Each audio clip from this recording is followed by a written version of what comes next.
What happens when two first-time off-roaders take a stock first-generation Honda CR-V off-roading? Let's find out. What's up guys, Hoser here. This is my 2001 CR-V. It is the first generation of the CR-Vs. And today we're gonna be testing it out, see what it can and can't do. Hopefully it's all cans. So for the drivetrain, we have four-wheel drive in real time. And what that means is, for the most of the time, it's front-wheel drive. But as soon as it senses that there's any sort of slippage in the front, then the rear wheels will actually kick in. I've never got to test it myself, so I'm kind of curious to see if that system even still works. I originally got this car just to kind of have like a little reliable daily commuter, but the more I drive it, I just ended up falling in love with this car. And of course, there's so many avenues you can take this car. Like, you can stand sit, people get this drivetrain and put in like an EK hatchback, or you can keep it stock and let it run forever. Then of course you have people doing the whole overland build, off-road build. There's so many things you can do to this car, and I just love it as is. Things that I've done to the car, pretty much nothing except for add an Apple CarPlay unit. Besides that, the car is completely stock. So how do we define a successful first-time off-roading experience with the stock RD1 CR-V? First and foremost, it needs to make it back home in one piece, as it is Jose's daily driver. Besides that, we want to test the CR-V's capabilities on some beginner-friendly obstacles that you would normally find on most trails. Today's trail is located in Northern California, and it is rated a 3 out of 10 difficulty, which is considered to be an easy to moderate trail. That might sound like a breeze, but trust me when I say a non-off-road capable vehicle will not be able to make it through this course. Luckily, we have the guidance of Valentino and Neff, both who have been doing this for a while with much more capable rigs than us. Did I mention the CR-V was equipped with $60 Walmart all-season tires? For our first obstacle, we're going to test the all-wheel drive system on a slick path with rocks up to 12 inches in height.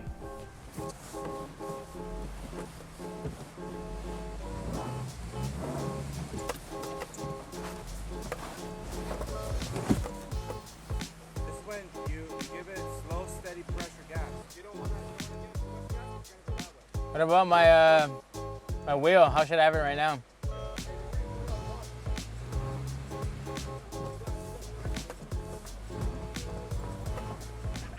Damn, that all-wheel drive system, sheesh.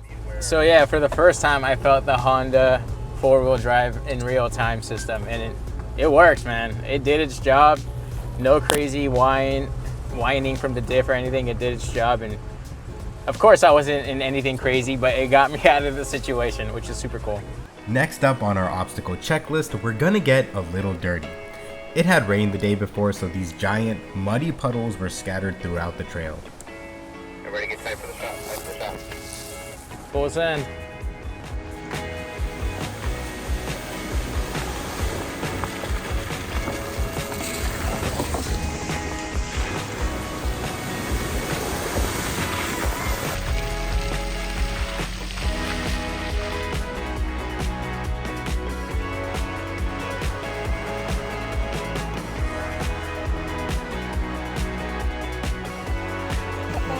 That looked pretty deep, huh?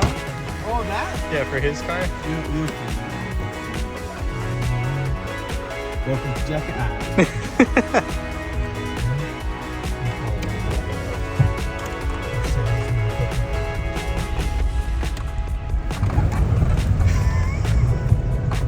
Even though we were never in any real danger, it was still really impressive to see how easily the CR-V moved through these muddy obstacles. On to our final type of obstacle of the day, the ruts.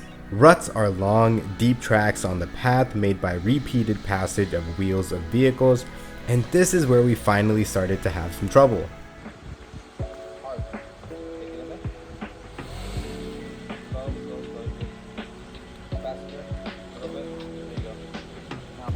Keep that line. Get up here. Slow. Yep.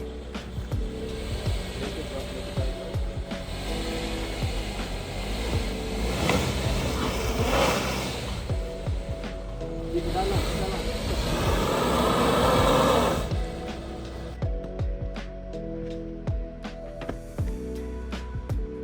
I think that'll do it.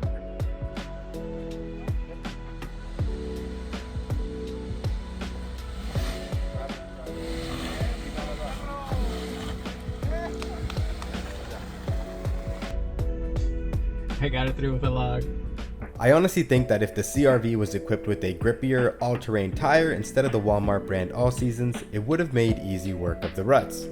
After a few hours of trekking through all the aforementioned obstacles, we finally made it to this remote viewpoint, which was a perfect time to bust out the CR-V built-in table that comes from the factory. And this is where it all sort of clicked for me. Off-roading, by definition, forces you to take the road less traveled, and you end up having a ton of fun in the process. So can you take a stock first-gen CR-V off-roading? Totally.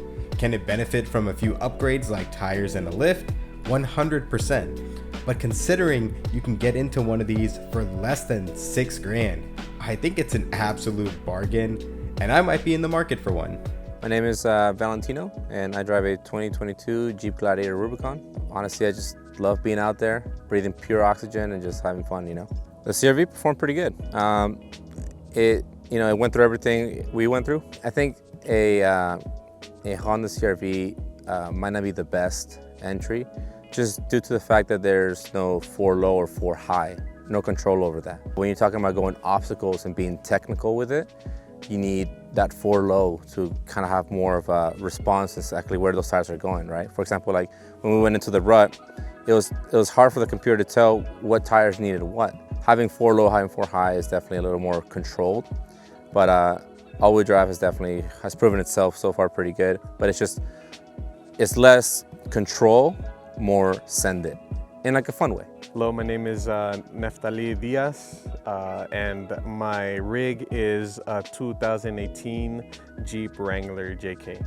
If you're looking into getting into off-roading, honestly, it's very entertaining. It's like, obviously it's not gonna be for everyone, but for those who like the outdoors, you know, for those who like cars, for those who like, you know, getting out and exploring, that's something that pushed me to come into this environment and to this community, and it's really nice. I came into this kind of like not expecting anything at all. I knew it was going to be a new experience. I knew the Honda was going to perform good, but I'm actually surprised on how well it did. It feels good to feel the real-time all-wheel drive system actually work, because I do daily the car, so it just feels like a front-wheel drive car. So it feels super cool to kind of feel the rear wheels kind of kicking in and like getting me out of little sticky situations here, but it was cool. I was on the market for like a Corolla and a Civic before even getting this thing.